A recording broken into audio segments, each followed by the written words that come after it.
Vamos a meternos de lleno en Darwin. Darwin nos presenta El origen de las especies.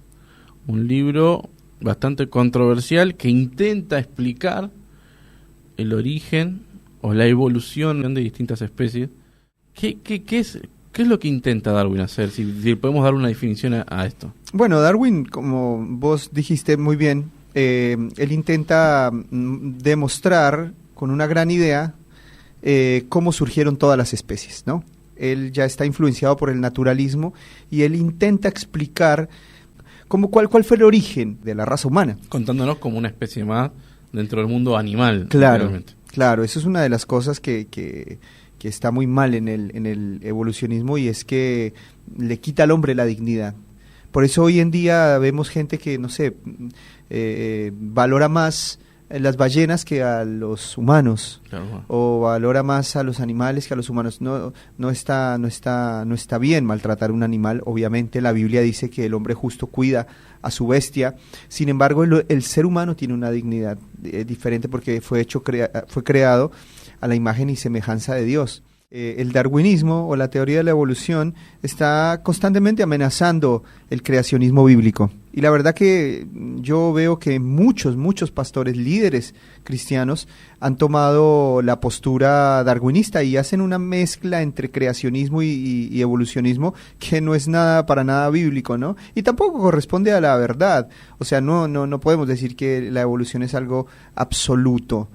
Tiene muchos huecos. Sí, la teoría en sí tiene mucho lo que se llamaron eslabones perdidos. Sí, se habla del eslabón perdido, que son las especies intermedias, ¿no? Y que no existen, no están por ningún lado.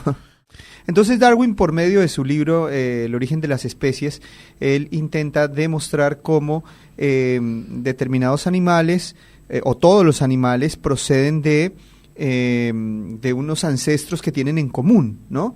Y que a lo largo del tiempo y por la supervivencia y por la inclemencia del ambiente, los débiles fueron muriendo y los fuertes fueron permaneciendo, y a su vez fueron transformándose a ese ambiente hostil, siendo más fuertes. Y cómo se llama, y lograron prevalecer y sufrir todos los cambios que dice el evolucionismo que sufrieron, ¿no? Eso se llama la selección natural, ¿no? Como que la naturaleza selecciona a los más fuertes y desecha a los más débiles. Los débiles entonces dejan de existir y los fuertes se permanecen y se van transformando.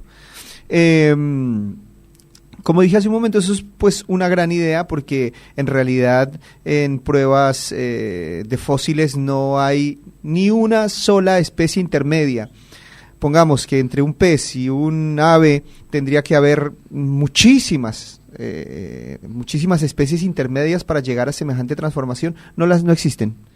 Y si la selección natural fuera real, pues entonces habría acabado con absolutamente todo, porque imagínate que si un reptil debe convertirse en ave, cuando, esto lo dice un físico argentino, ahora no recuerdo el nombre, pero él planteaba esto: ¿cómo es posible que una pata que tenga que convertirse en ala, mientras está en el proceso de cambio, la selección natural lo eliminaría? Porque ¿Cómo podría desenvolverse mientras tiene una pata que intenta ser ala, pero no es ala, pero tampoco es pata? Entonces claro, termina la misma selección natural eliminándolo.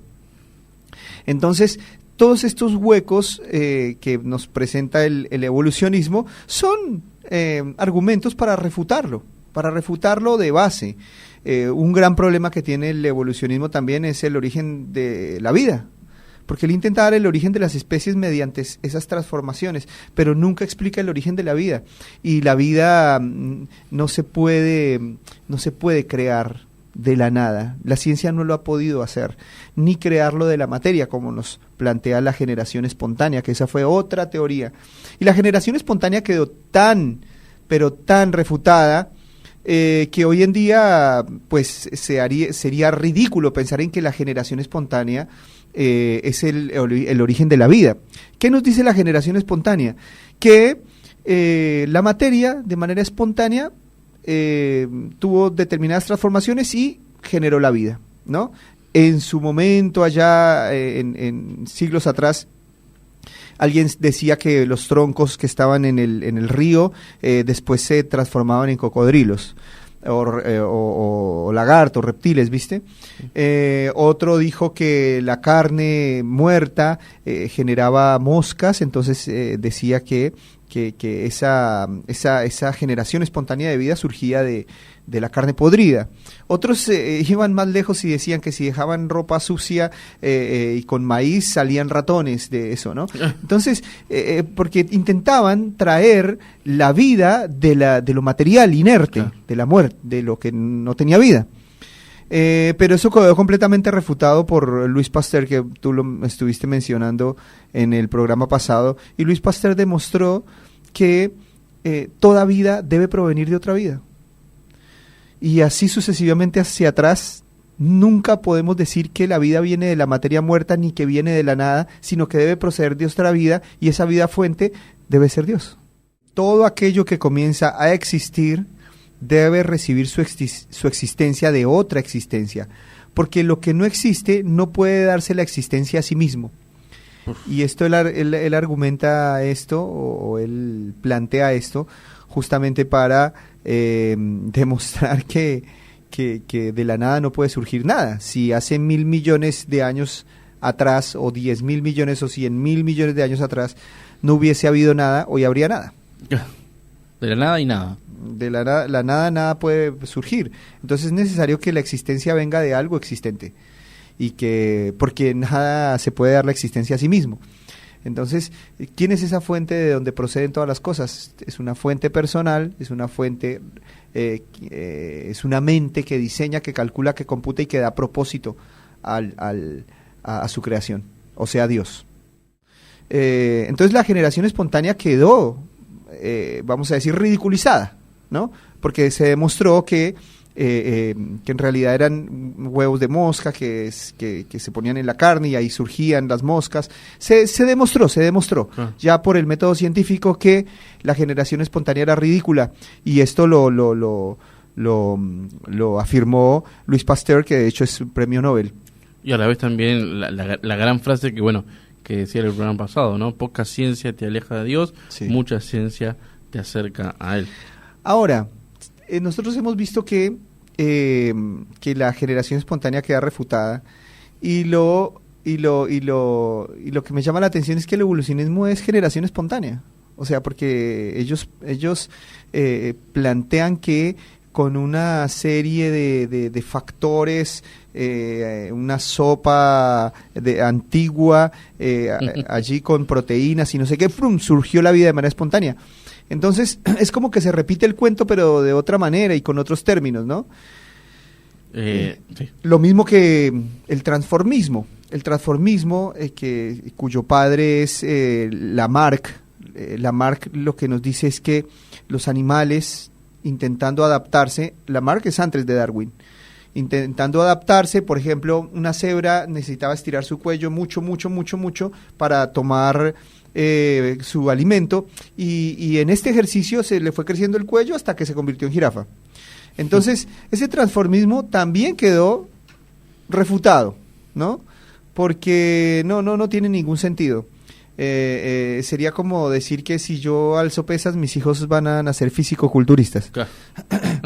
Entonces, el transformismo de Lamarck quedó refutado, y el darwinismo es lo mismo, o sea, el evolucionismo, pero con un plus, que Darwin habla de millones de años, ¿no? Entonces, claro, en millones de años puede pasar de todo, claro, pero pues es incomprobable. O sea, es totalmente incomprobable. ¿Quién puede observar un cambio en millones de años? Nadie, solamente es un pensamiento, es una idea. Entonces, con todos estos elementos que son flaquezas de esa teoría, nosotros podemos apoyarnos más en un creacionismo, en un diseño inteligente, en un creador inteligente que hizo a las especies según su género, como dice la Biblia, ¿no? Nosotros no vemos, y esto desde el punto de vista paleontológico, nosotros vemos muchas especies en todas las capas de la Tierra, pero nunca vemos especies intermedias. Siempre vemos especies definidas. Como dice la Biblia, Dios creó a cada animal según su especie y le ordenó reproducirse. Creo que es más viable creer en un diseño inteligente que en creer en el transformismo, en el evolucionismo, porque ellos están apoyados en el azar.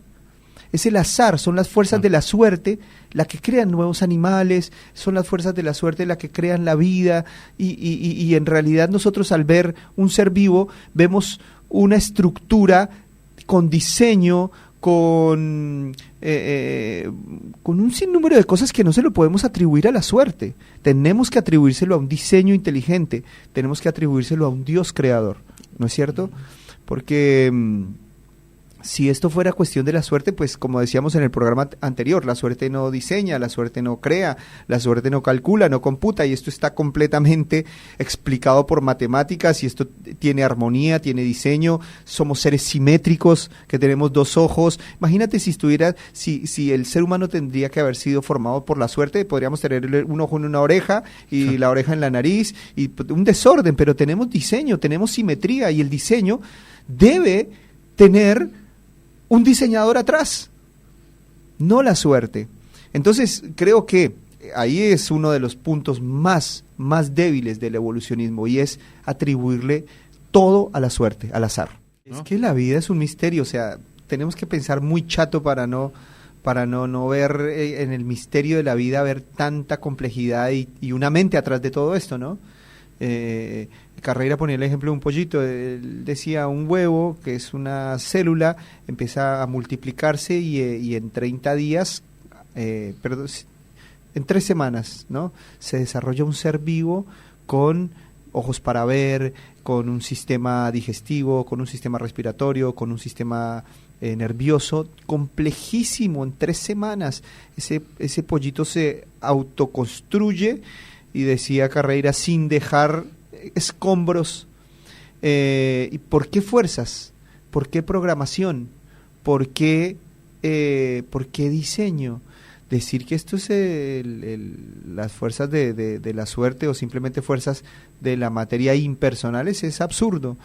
El hombre no ha podido hacer este tipo de cosas. Él decía que requiere de tanta inteligencia que sería como agarrar una semilla de una universidad, como que una universidad fuera una semilla, se planta en un campo y esperar que en 3 semanas aparezca la universidad con todos sus divisiones, departamentos, con sus libros, sus bibliotecas, absolutamente todo en 3 semanas. O sea, para hacer una universidad se requiere de que haya atrás mentes, y no solamente una, sino muchas mentes organizadoras, diseñadoras, y bueno, todo lo que se necesite para ello, ¿no? Y cómo podemos pensar que un pollito, que es todavía más complejo que una universidad, pueda venir de la suerte, del azar. Una locura. Me gusta el libro de John MacArthur, que es el que te compartí, que estaba leyendo, y él plantea del darwinismo y el naturalismo, poniendo al azar como su Dios. Claro, el azar viene a ser el lo Dios. Lo plantea como una religión y su Dios el azar. Si hablamos a fin y a cuentas, ¿qué trata de hacer Darwin? ¿O qué tratan de hacer estas personas? Querer explicar algo yendo en contra de lo que tus mismos ojos lo dicen viendo la creación. La razón, es que la razón a mí me lleva a ver a una inteligencia atrás de todo esto, porque sería como ver un libro y decir que el azar puede construir un libro, ¿no? Cuando ves un libro con palabras y palabras organizadas en frases y frases organizadas en argumentos y argumentos organizados en temas y capítulos y todo eso, no podemos pensar que las fuerzas de la suerte agarraron, no sé, por una explosión, por ejemplo, se formó un libro con coherencia. Yo tengo que detrás de un libro ver una mente, detrás de un libro ver una inteligencia, detrás de un libro ver un escritor, ¿no es cierto? Y cuando nosotros vemos la creación, el mundo y lo complejo que es, lo matemático que es, y como decíamos, lo hermoso que es, lo bello, lo estético que es, tenemos que ver atrás de todo eso una mente, tenemos que ver atrás de eso un Dios, un creador, como nos lo muestra la Biblia. Atribuirle tanta belleza, atribuirle perfección y atribuirle matemáticas a la suerte, cálculos matemáticos a la suerte, es irracional, o sea, es incoherente. Entonces es mucho más racional y tiene más soporte, ¿no? Más soporte de coherencia. Tiene mucho más sentido pensar que venimos de un diseñador a pensar que venimos de la nada, del azar o de las fuerzas de la suerte, ¿no? Totalmente. Es impresionante. Esa es como la antítesis del evolucionismo, ¿no? El diseño inteligente. Por un lado tenemos a los naturalistas presentándonos la evolución como el origen de todas las especies, y por otro lado tenemos la controversia con el tema del diseño inteligente, que tenemos a un autor, a Michael Behe, que él es el que postuló la idea del diseño inteligente, demostrando con un flagelo bacteriano cómo tanta complejidad no puede ser reducible, no puede venir de una evolución o de un sistema más básico, sino que ya tiene que ser creado directamente con toda su complejidad, ¿no? Cuando hablamos del flagelo bacteriano, es una especie de motorcito que tienen determinadas bacterias, y ese motorcito hace que se muevan, y es un motorcito muy complejo, que tiene que ser ensamblado de manera simultánea para que pueda funcionar, para que pueda tener funcionabilidad. Cualquier persona de a pie común le parás y ¿qué te dicen? Te hablan de darwinismo y de evolucionismo. Sí. Dando como hecho y como verdad. Diciendo, esto es así. Uh-huh. Sin haber podido entender o sin haber tenido ninguna objeción y sin conocer las objeciones, porque esto es un poco también que te iba a hacer yo una pregunta. ¿El darwinismo tiene objeción? Sí, tiene sus objeciones. Y fuertes. Miles. Y amplias. Y de hecho de comunidades científicas también. Sí. Porque, por ejemplo, Michael Behe, que fue el que mencionamos ahora, hace parte de la comunidad científica, y de hecho que muchos científicos se sintieron seducidos por lo que él explicó, y de hecho que se pasaron a tener una postura de diseño inteligente y no una postura de que venimos del azar. ¿Y por qué crees que se establece o se impone, entre comillas, el darwinismo y la evolución como hecho en todos lados? Por el humanismo y el naturalismo, que quieren explicar todo sin Dios. Entonces, por eso buscan causas que no sean personales, ¿no? Tienen que buscar causas impersonales, como las fuerzas de la suerte. Pero eso es un intento para sacar a la persona de Dios del universo, como creador del universo. Totalmente. Es la enemistad natural que tiene el hombre contra Dios. Exactamente. Y que la gente, los enemigos de Dios, se den cuenta que esto no es descabellado lo que estamos diciendo, ni que es fantasía, ni que es ridículo, ni que es arte de magia. No, tiene mucho sustento pensar que venimos de una razón, de una inteligencia, antes que pensar que venimos del azar. Y si bien es cierto, la ciencia nos ha ayudado mucho a la raza humana y no se puede desconocer en muchísimos aspectos. Es muy importante la ciencia para nosotros. Sin embargo, no tiene todas las respuestas. Sin embargo, no las tiene, porque como hablábamos en el programa anterior, la ciencia solamente puede tratar todo lo que sea relacionado a la materia, pero jamás va a poder tratar lo que sea relacionado a la realidad intangible del ser humano. La ciencia nunca va a poder darle dimensiones al amor, ni darle explicaciones medibles de las emociones humanas, del entendimiento. No, la ciencia no puede llegar hasta el punto de lo intangible, al alma, no puede.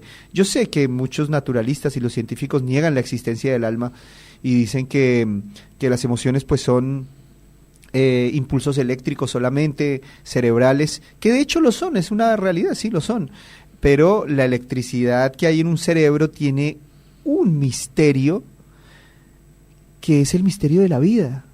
Porque si bien es cierto, un cerebro tiene la energía suficiente, la electricidad suficiente para encender una lamparita, no obstante una lamparita no puede razonar, ni pensar, ni diseñar. O sea, esa energía, esa electricidad cerebral tiene algo misterioso que nos hace ser personas. Y eso es lo que eso es lo que nos falta. O sea, a ese punto no puede llegar la ciencia, ¿no?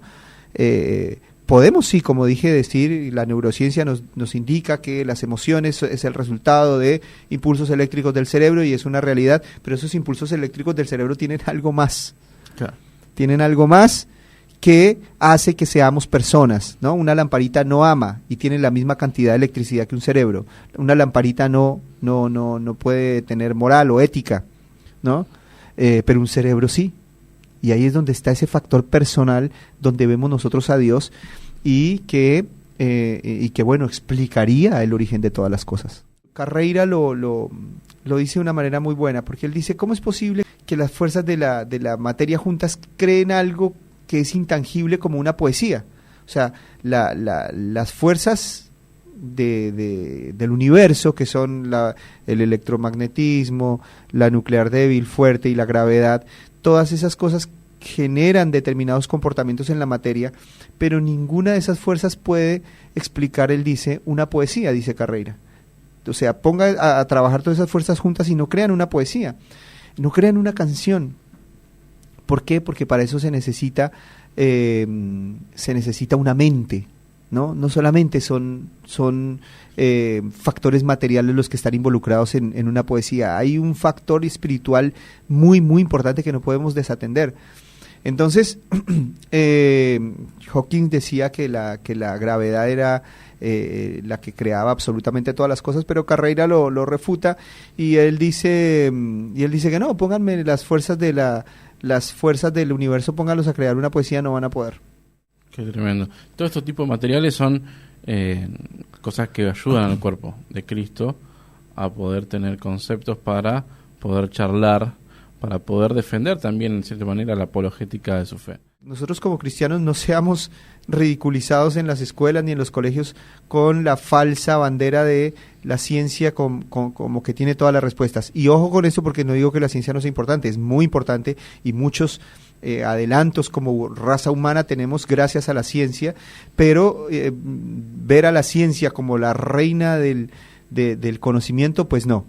Ahí la razón cumple un papel muy, muy importante, como hablamos en el programa pasado, porque justamente es la razón la que es una fuente de conocimiento confiable y es la razón la que lleva a que saquemos conclusiones científicas, ¿no? Y poníamos el ejemplo de Albert Einstein. Albert Einstein primero razonó la relatividad y después la comprobó. Entonces la razón puede llegar primero que la ciencia incluso, ¿no? Exactamente. Tenemos que tener esta herramienta que es súper interesante también a nivel personal, poder crecer en este conocimiento, así como en tantos de lo que venimos charlando a lo largo de los programas. Este programa tiene la intención de despertar en cada oyente la intención de profundizar, sí, y que su fe no sea simplemente una fe de experiencia o emociones, sino que sea una fe de intelecto también. Hoy el neodarwinismo intenta explicar que los cambios se dieron no por transformismo, sino por mutación. O sea, la alteración de la información del ADN. Pero está completamente demostrado que la mutación nunca es positiva, la mutación siempre es negativa. Muchas personas ven que la mutación, no sé, hay una imagen, una ilustración que me llama mucho la atención, que muestran a un pajarito con un pico de determinada manera y como que ese pico va evolucionando hasta que termina siendo una navaja inglesa, una navaja suiza, perdón. Entonces, ese es el falso concepto de la mutación evolutiva, porque, no sé, vamos a terminar siendo entonces todos superhéroes, vamos a decir superhumanos. No puedo creer que un pájaro dentro de 100.000 millones de años tenga una navaja suiza en la boca. Porque la mutación, como te dije, no es, vamos a decir, no es positiva. La mutación es algo negativo. Cuando hay una mutación, cuando hay una alteración del ADN, por lo general salen defectos, no, vamos a decir, no cualidades, ¿no? Más bien lo que pasa es que hay un daño en la información. No se agrega información, sino que hay un daño en la información. Y esto es explicado por genetistas de renombre, ¿no? Incluso hay un genetista cristiano que se llama Francis Collins y él explica esto. Él explica cómo la mutación siempre es algo dañino, no es algo positivo. Entonces, explicar que un animal y toda su tremendísima complejidad se dio por mutación es algo absurdo. Se podría decir que la genética mata la evolución. Claro, o sea, esos cambios o esa alteración en la información lo que hacen es perjudicar, es perjudicial, no es, como dije, positivo, ¿no? Entonces, con el neodarwinismo y su argumentación de la mutación por la alteración del ADN, pues también se ve refutado, ¿no? Simplemente analizando un poco, ya queda refutado. Porque el ADN tiene una información impresionante y ¿cómo se llama? Y necesita un programador. Uno ve un código como el código del ADN y uno no puede decir que atrás de eso no hay un programador. Es como ver una computadora y ver toda la complejidad de un sistema operativo y ver toda la programación que tiene una computadora y decir, no, estas son las fuerzas de la suerte. No, eso atrás tiene que haber un diseñador. Un diseñador, pero un programador. Claro. Un programador. Tiene que haber un programador. Y como decíamos en el programa anterior, los ateos piensan que son los dueños de la ciencia. Y ellos no son los dueños de la ciencia. Hay muchos cristianos apoyados en la ciencia demostrando racionalmente que hay muchas más posibilidades que vengamos de un ser personal como Dios que de simplemente las fuerzas impersonales de la suerte, que no tienen dirección, que no tienen propósito, que no tienen nada. Deberíamos como cristianos motivarnos a presentar estas objeciones y levantarnos ante un mundo totalmente evolucionista. Y por la expansión del cristianismo, ¿no? La expansión dentro de lo que son los propósitos de Dios, porque ya sabemos que no todo el mundo va a ser cristiano. A la vez también revela o devela el vacío intelectual que también se manejan dentro del ambiente cristiano. Sí. Y esto lo vimos también cuando hablamos de teología, cuando hablamos de ciencia. Es como hay un temor o un rechazo de cierto sector de la iglesia a todo este tipo de, tanto la teología como la ciencia.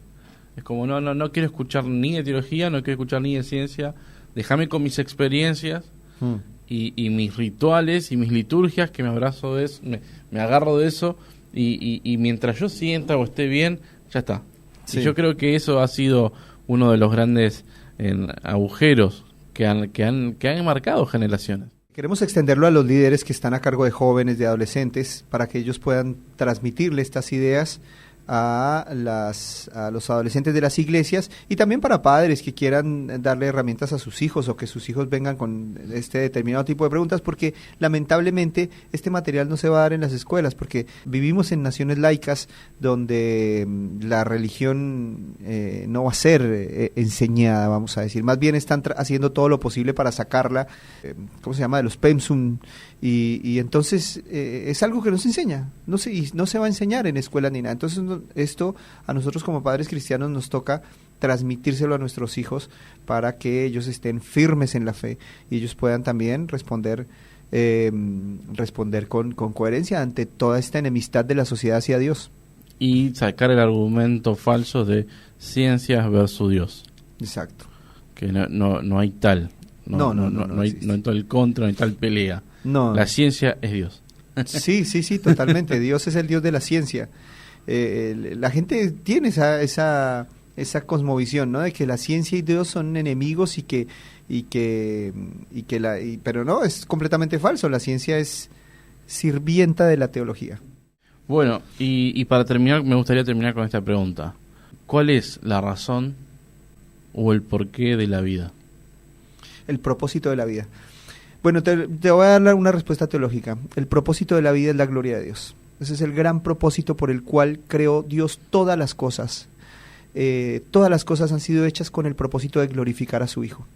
Y eso no significa que Dios sea un Dios egocéntrico que quiera recibir adoración. No, es que en sí mismo su ser justo y santo tiene gloria. ¿No? Es como decir que, no sé, la verdad en sí misma tiene gloria, la justicia en sí misma ya tiene gloria, y si Dios dijera no me den la gloria, sería como que la verdad nos estuviera diciendo no me miren a mí, yo no quiero tener ningún tipo de protagonismo. No, la verdad tiene gloria en sí misma porque es verdad, la justicia tiene gloria en sí misma porque es justicia, ¿no? Es armonía, es verdad, es paz, es un montón de cosas. Entonces vivir para la gloria de Dios es vivir para la gloria de la justicia, de la verdad, de la coherencia, de todo lo que es bueno. Entonces, esa sería la respuesta teológica del propósito que tiene el ser humano y la creación en este universo.